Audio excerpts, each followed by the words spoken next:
There are times that the relationship is not 50-50. Sometimes it's 80-20, 90-10, 40-60, depende sa sitwasyon. May pagkakataon na si babae yung nagbibigay, not financially but emotionally. Not financially but physically. May pagkakataon din naman na si lalaki yung nagbibigay kay babae. What I'm talking about is something in general.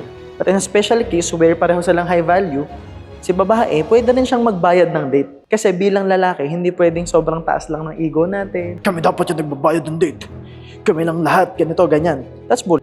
What if the woman has something to celebrate? What if it's Father's Day? What if it's an anniversary where si babae, sobrang nava-value niya sa lalaki, si babae, nakita niya na si lalaki, walang nare-receive na regalo kahit kanino, si lalaki, hindi siya nakakaranas na ilibre, and then si partner, what if gusto niyang i-provide yon para dun sa lalaki?